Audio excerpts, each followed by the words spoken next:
Hi everyone, welcome back to flavours with Subha. இன்றைக்கி வந்து ஒரு சிம்பிளான லன்ச் ரெசிபி, ஒரு ஃப்ளேவர்ட் ரைஸ் புலாவ் மாதிரி ஒன்று செய்ய போகிறேன். அது கூடவே வந்து நல்லா காரசாரமாக பெப்பர் எல்லாம் நிறைய போட்டு ஒரு சிக்கன் ஃப்ரை, அதுக்கப்புறம் ஒரு ஸ்வீட் வந்து பன் ஹல்வா தான் நான் இன்றைக்கி செய்ய போகிறேன். ஸோ இன்றைக்கி வந்து இந்த ரெசிபியெல்லாம் நான் செஞ்சு காட்ட போகிறேன். ஸோ இப்போ வாங்க இது எப்படி பண்ணுறதுன்னு பார்க்கலாம். இப்போ ஃபஸ்ட்டு வந்து இந்த சிக்கன் ஃப்ரை பண்ணுறதுக்கு நம்ம கொஞ்சம் மசாலா அரைச்சிக்கலாம். அதுக்கு நான் இங்கே வந்து கொஞ்சமாக தனியா, மிளகு, சீரகம், சோம்பு, பட்டை, கிராம்பு, ஏலக்காய், கல்பாசி, அதுக்கப்புறம் கொஞ்சமாக கசகசா எடுத்திருக்கேன். இது எல்லாத்தையும் ஒரு கடாயில் போட்டு லைட்டாக பொன்னிறமாக வர வரைக்கும் வறுத்துக்கோங்க. இப்போ இது எல்லாத்தையும் நல்லா வறுத்துட்டேன். இப்போ இதை நல்லா ஆறின பிறகு மிக்ஸி ஜாரில் போட்டு கொஞ்சமாக தண்ணி ஊற்றி நல்லா நைஸாக பேஸ்ட் மாதிரி அரைச்சி எடுத்துக்கோங்க. இப்போ நெக்ஸ்ட்டு வந்து அதே கடாயில் நான் கொஞ்சமாக எண்ணெய் சேர்த்துக்கிறேன். எண்ணெய் கொஞ்சம் சூடானவுடனே இதில் வந்து கொஞ்சம் காஞ்ச மிளகா, கருவேப்பிலை ரெண்டுத்தையும் சேர்த்துக்கிறேன். இந்த சிக்கனுக்கு பார்த்தீங்கன்னா காஞ்ச மிளகா, பெப்பர் தான் காரமே. ஸோ பெப்பர் வந்து கொஞ்சம் நிறைய சேர்த்துக்கோங்க, டேஸ்ட் ரொம்ப நல்லாயிருக்கும். ஸோ இப்போ இது ரெண்டும் கொஞ்சம் வறுபட்டவுடனே இதில் வந்து நல்லா பொடிசாக நறுக்கின சின்ன வெங்காயம் சேர்த்துக்கோங்க. இந்த சிக்கனுக்கு சின்ன வெங்காயம் சேர்த்தா நல்லாயிருக்கும், இல்லைன்னா நீங்கள் பெரிய வெங்காயம் கூட சேர்த்துக்கலாம். ஸோ இப்போ இந்த வெங்காயத்தை சேர்த்துட்டு கொஞ்சம் நேரத்துக்கு வதக்கிக்கோங்க. இப்போ இந்த வெங்காயம் கொஞ்சம் வதங்கிட்டு இருக்கிற டைம்லேயே இதில் கொஞ்சமாக இஞ்சி பூண்டு விழுது சேர்த்துக்கோங்க. இதோட பச்சை வாசனை போகிற வரைக்கும் இதையும் கொஞ்சம் நேரத்துக்கு வறுத்துக்கோங்க. இப்போ இஞ்சி பூண்டு கொஞ்சம் வதங்கினவுடனே இதில் வந்து கொஞ்சமாக தக்காளி சேர்த்துக்கோங்க. சேர்த்துட்டு எல்லாத்தையும் நல்லா மிக்ஸ் பண்ணிவிட்டு இப்போ இந்த தக்காளி வந்து நல்லா சாஃப்டாக குக் ஆகிற வரைக்கும் கொஞ்சம் நேரம் குக் பண்ணிக்கோங்க. அதுக்கப்புறம் நம்ம அரைச்சி வச்சுருக்கிற மசாலா விழுதை எல்லாத்தையும் இதில் சேர்த்துக்கோங்க. சேர்த்துட்டு எல்லாத்தையும் நல்லா மிக்ஸ் பண்ணிவிட்டு இது கூடவே வந்து கொஞ்சமாக மஞ்சள் தூள் சேர்த்துட்டு நல்லா மிக்ஸ் பண்ணிவிட்டு மேலே மூடி போட்டு இந்த மசாலா வந்து நல்லா குக் ஆகி எண்ணெய் வந்து நல்லா பிரிஞ்சு வர வரைக்கும் லோ டு மீடியம் ஃப்ளேமில் வச்சு குக் பண்ணிக்கோங்க.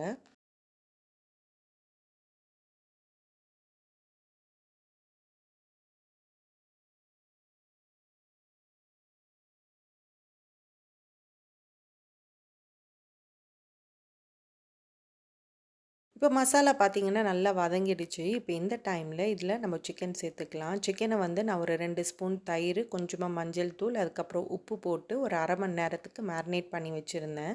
ஸோ இப்போ இந்த சிக்கனை எல்லாத்தையும் சேர்த்துட்டு நல்லா அந்த மசாலாவோடு மிக்ஸ் பண்ணிவிட்டு ஒரு 5 நிமிஷத்துக்கு அந்த சிக்கனை வந்து அந்த லோ டு மீடியம் ஃப்ளேமில் நல்லா கொஞ்சம் நேரத்துக்கு ஃப்ரை பண்ணிக்கோங்க.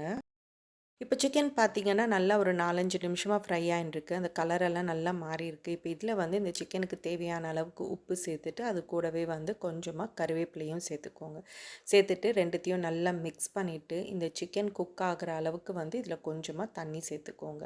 தண்ணி சேர்த்துட்டு நல்லா மிக்ஸ் பண்ணிவிட்டு மேலே மூடி போட்டு லோ டு மீடியம் ஃப்ளேமில் ஒரு 20லேருந்து 25 நிமிஷத்துக்கு இந்த சிக்கனை வந்து நல்லா குக் பண்ணிக்கோங்க.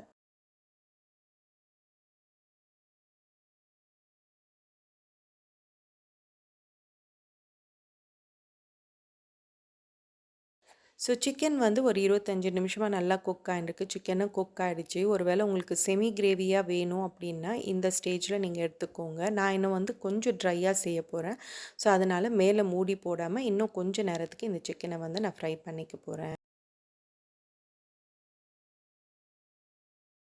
இப்போ கடைசியாக இதில் கொஞ்சம் தாராளமாக பெப்பர் பவுடர் சேர்த்துக்கோங்க. இந்த சிக்கனில் பார்த்தீங்கன்னா இந்த பெப்பரோட ஃப்ளேவர் தான் கொஞ்சம் தூக்கலாக இருக்கும். இப்போ இருக்கிற கிளைமேட்டுக்கு நல்லா பெப்பர் போட்டு நீங்கள் சிக்கன் சாப்பிட்டீங்கன்னா உங்களுக்கு கோல்டு காஃப் ஏதாவது இருந்ததுன்னா கூட நல்லா ரிலீஃப் ஆகும். ஸோ இப்போ பெப்பரை போட்டுட்டு இது கூடவே வந்து கொஞ்சமாக கருவேப்பிலை, கொத்தமல்லி சேர்த்துக்கோங்க. நான் இங்கே கொத்தமல்லி சேர்க்க மறந்துட்டேன். ஸோ நீங்கள் கொஞ்சமாக சேர்த்துட்டு எல்லாத்தையும் நல்லா மிக்ஸ் பண்ணிட்டோன்னா அவ்வளோதான், நம்மளுடைய சூப்பரான சிக்கன் ஃப்ரை வந்து ரெடி ஆகிடும். செம்ம டேஸ்டியாக இருக்கும். நல்லா அந்த பெப்பர் எல்லாம் போட்டதுனால நல்லா காரசாரமாக சூப்பராக இருக்கும். இப்போ நெக்ஸ்ட்டு வந்து நம்ம ஃப்ளேவர்ட் ரைஸ் எப்படி பண்ணுறதுன்னு பார்க்கலாம். இப்போ நெக்ஸ்ட்டு வந்து இந்த ஃப்ளேவர்ட் ரைஸ் பண்ணுறதுக்கு நம்ம கொஞ்சம் மசாலா அரைச்சிக்கலாம். அதுக்கு நான் இங்கே வந்து கொஞ்சமாக ஷாஜீரா, கொஞ்சம் மிளகு, தனியா, சீரகம், முந்திரி பருப்பு, ஏலக்காய், கிராம்பு, அதுக்கப்புறம் பட்டை இது எல்லாத்தையும் எடுத்திருக்கேன். இது எல்லாத்தையும் வந்து ஒரு மிக்ஸி ஜாரில் சேர்த்துக்கோங்க. இப்போ இது எல்லாத்தையும் சேர்த்துட்டு நல்லா பவுடராக அரைச்சி எடுத்துக்கோங்க. இந்த அளவுக்கு நல்லா பவுடராக அரைச்சிட்டு இப்போ இதில் வந்து கொஞ்சமாக இஞ்சி பூண்டு விழுது சேர்த்துக்கோங்க. அது கூடவே வந்து ஒரு 4-5 பல் தேங்காய் சேர்த்துட்டு அதுக்கப்புறம் கொஞ்சமாக தக்காளி இது எல்லாத்தையும் சேர்த்துட்டு நான் மறுபடியும் நல்லா நைஸாக பேஸ்ட் மாதிரி அரைச்சி எடுத்துக்கோங்க.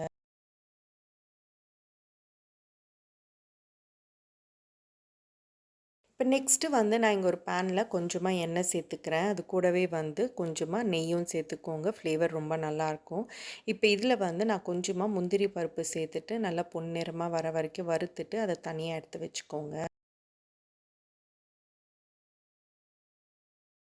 இப்போ அதே பேனில் வந்து நான் இங்கே கொஞ்சமாக வெங்காயத்தை வந்து நல்லா நீள நீளமாக கட் பண்ணியிருக்கேன். அது கூடவே வந்து பச்சை மிளகாய் இது ரெண்டுத்தையும் வந்து அந்த பேனில் சேர்த்துட்டு அது நல்லா லைட்டாக பொன்னிறமாக வர வரைக்கும் கொஞ்சம் நேரத்துக்கு ஃப்ரை பண்ணிக்கோங்க.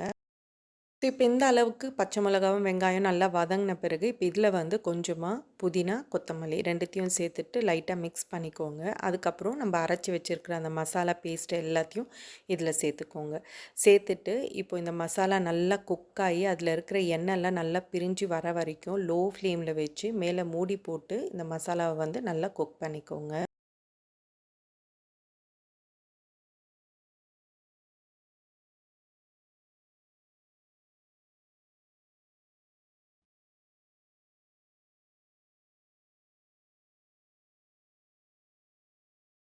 பார்த்தீங்கன்னா நல்லா வதங்கி அதில் இருக்கிற எண்ணெய்லாம் நல்லா பிரிய ஆரம்பிக்குது. இப்போ இந்த டைமில் நான் இங்கே ஆல்ரெடி 1 கப் அளவுக்கு பாஸ்மதி அரிசியை ஒரு 2 வாட்டி நல்லா வாஷ் பண்ணிவிட்டு தண்ணியில் வந்து ஒரு 1/2 மணி நேரத்துக்கு ஊற வச்சுருந்தேன். இப்போ இதில் இருக்கிற தண்ணி எல்லாத்தையும் ஃபில்டர் பண்ணிவிட்டு அரிசியை மாத்திரம் இதில் சேர்த்துக்கோங்க. சேர்த்துட்டு இப்போ இந்த மசாலாவோட இந்த அரிசியை வந்து நல்லா மிக்ஸ் பண்ணிக்கோங்க. மிக்ஸ் பண்ணிவிட்டு 1 கப்பு பாஸ்மதி அரிசிக்கு 1 1/2 கப் அளவுக்கு தண்ணி ஊற்றினா சரியாக இருக்கும். ஸோ நான் இங்கே 1 1/2 கப் அளவுக்கு தண்ணி சேர்த்துட்டு நல்லா மிக்ஸ் பண்ணிவிட்டு இந்த ரைஸுக்கு தேவையான அளவுக்கு உப்பு சேர்த்துக்கோங்க. அது கூடவே வந்து கொஞ்சமாக லெமன் ஜூஸையும் சேர்த்துட்டு எல்லாத்தையும் நல்லா மிக்ஸ் பண்ணிவிட்டு மீடியம் ஃப்ளேமில் மேலே மூடி போட்டு ஒரு 5 நிமிஷத்துக்கு குக் பண்ணிக்கோங்க. அதுக்கப்புறம் கீழே வந்து ஒரு தவாவை வச்சுட்டு அதுக்கு மேலே இந்த பேனை வச்சு 10லேருந்து 12 நிமிஷம் லோ டு மீடியம் ஃப்ளேமில் வச்சு குக் பண்ணிங்கன்னா ரைஸ் வந்து நல்லா சூப்பராக பொல பொலன்னு வரும். ஸோ இப்போது நம்ம குக் பண்ணிவிட்டு நான் உங்களுக்கு காமிக்கிறேன்.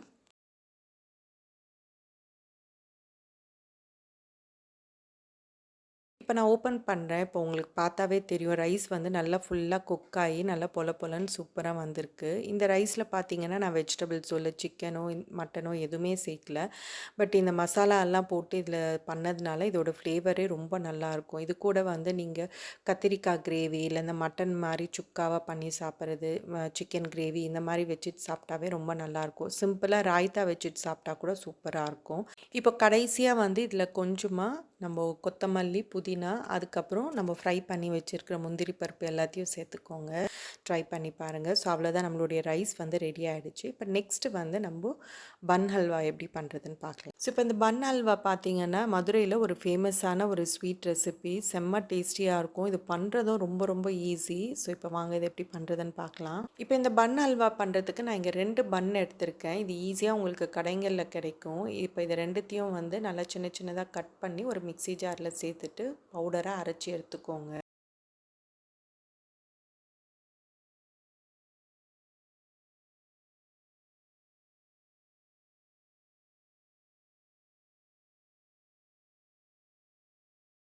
இப்போ நெக்ஸ்ட்டு வந்து நான் இங்கே ஒரு பேனில் கொஞ்சமாக கருப்பட்டி சேர்த்துக்கிறேன். இந்த ஹல்வாக்கு வந்து கருப்பட்டியோட டேஸ்ட்டு தான் சூப்பராக இருக்கும். அது இல்லாத பட்சத்தில் நீங்கள் வந்து வெல்லம் சேர்த்துக்கலாம். இப்போ நான் கருப்பட்டியை சேர்த்துட்டு அதில் கொஞ்சமாக தண்ணி ஊற்றி கட்டி இல்லாமல் அந்த கருப்பட்டியை வந்து நல்லா கரைச்சி எடுத்துக்கோங்க. இப்போ நெக்ஸ்ட்டு வந்து நான் இங்கே ஒரு நான்ஸ்டிக் பேன் எடுத்திருக்கேன். அதில் வந்து ஒரு 2 ஸ்பூன் அளவுக்கு நெய் சேர்த்துக்கோங்க. நெய் நல்லா கரைஞ்சி சூடானவொடனே அதில் வந்து கொஞ்சமாக முந்திரி பருப்பு சேர்த்து நல்லா பொன்னிறமாக வறுத்து தனியாக எடுத்து வச்சுக்கோங்க.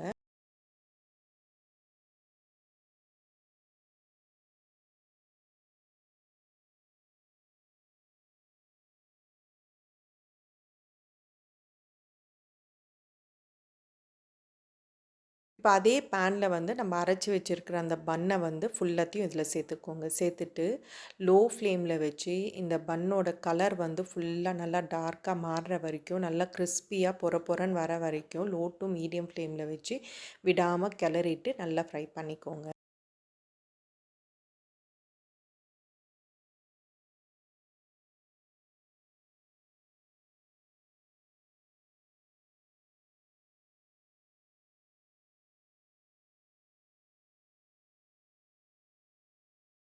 இப்போ பார்த்தீங்கன்னா, கலர் வந்து நல்லா இந்த மாரி டார்க்கா மாறுன பிறகு, நல்லா கிரிஸ்பியா பொர பொரன்னு வந்த பிறகு, இந்த ஸ்டேஜ்ல நல்லா சூடான தண்ணி, நல்லா காய்ச்சி சூடான தண்ணிய வந்து இதில சேர்த்துக்கோங்க. 1 கப் அளவுக்கு இதில சேர்த்துக்கோங்க. சேர்த்துட்டு எல்லாத்தையும் நல்லா மிக்ஸ் பண்ணிவிட்டு ஒரு நிமிஷத்துக்கு குக் பண்ணிக்கோங்க. அதுக்கப்புறம் இதில வந்து காய்ச்சி ஆற வச்ச பால் ஒரு 1/2 கப் அளவுக்கு பால் இதில சேர்த்துக்கோங்க. சேர்த்துட்டு எல்லாத்தையும் நல்லா மிக்ஸ் பண்ணிவிட்டு, இப்போ இதில இருக்கிற ஈரப்பதம் போற வரைக்கும் விடாம கிளறிட்டு கொஞ்ச நேரத்துக்கு குக் பண்ணிக்கோங்க.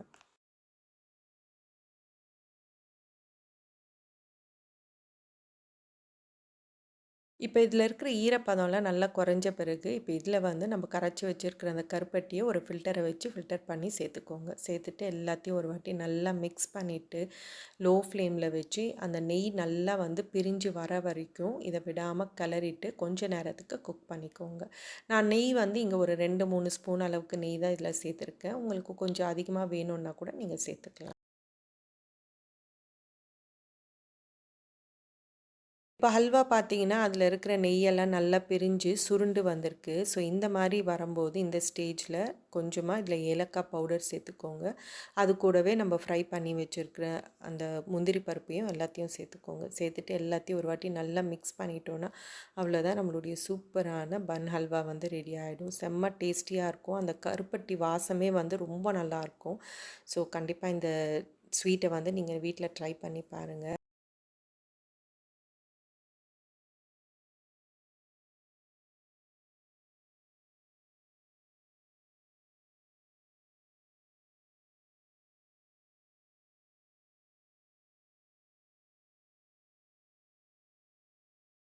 ஸோ அவ்வளோதான் நம்மளுடைய சூப்பரான ஒரு சிம்பிளான லன்ச் ரெசிபி வந்து ரெடி ஆகிடுச்சு. நல்லா பெப்பரெல்லாம் போட்டு ஒரு சிக்கன் ஃப்ரை, அதுக்கப்புறம் பன் ஹல்வா, அதுக்கப்புறம் அந்த ஃப்ளேவர்ட் ரைஸு. இது கூட வந்து அந்த ஃப்ளேவர்ட் ரைஸ்க்கு ராய்த்தா கூட ரொம்ப நல்லாயிருக்கும். ஸோ அதனால் நான் கொஞ்சமாக ராய்த்தாவும் இதில் சர்வ் பண்ணுறேன்.